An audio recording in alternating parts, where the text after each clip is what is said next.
I am here with Cate Blanchett. The Oscar winner has played so many iconic roles, including Queen Elizabeth, Katharine Hepburn, there she is right there, and Bob Dylan.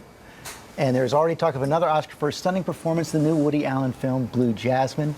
Great to have you Thank you. on Jimmy. It's been a long time, and I want to get to the movie, but since you played a queen, you're now a royal expert. Of course, yes. I played the ancestor. The great Elizabeth grandmother. So what's the name? For the boy? The new boy.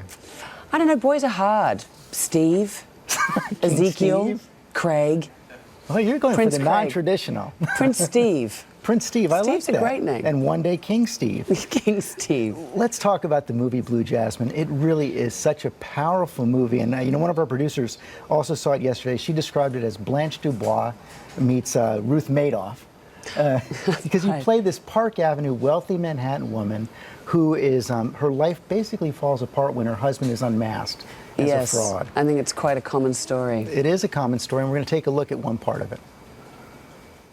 Oh, so humiliating. Friends I'd had at dinner parties, our apartment came in and I waited on them. I mean, do you have any idea what that's like?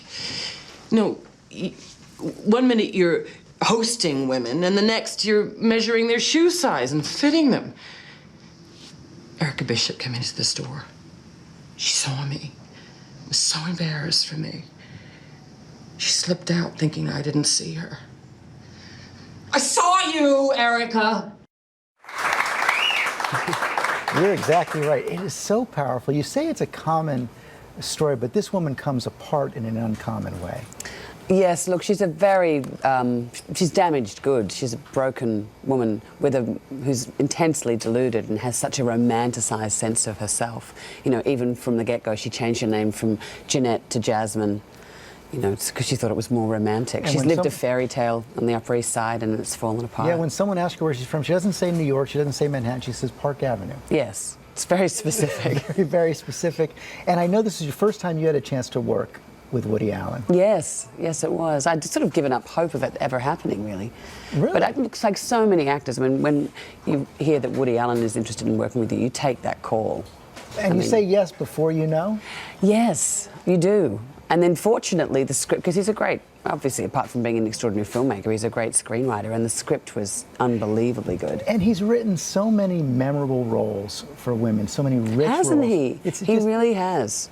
And what is his secret, though, in drawing these performances out? Yeah, I mean, Oscar-winning performance after Oscar-winning performance. I think 97% of his direction is in the script.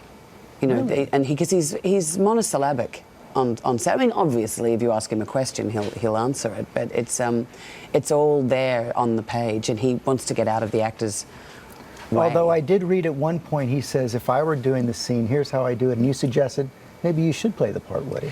Well, I did. I used to ask him how he would you know, say it, and he'd give me line readings. But of course, you know, you can't imitate that.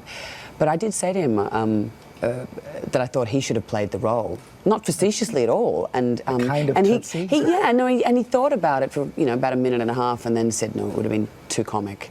But Woody Allen, as a woman, I'd go and see that.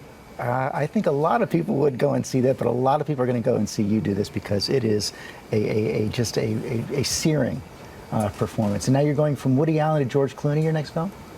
Yes, from the sublime to the ridiculous. We worked together years ago on a film that Steven Soderbergh directed, and it's a fabulous film, a really interesting insight into a pocket of Second World War called Monuments Men. Looking forward to that. Looking forward to Blue Jasmine. It opens this weekend. Yes. Cate Blanchett, thanks very much. Thank you.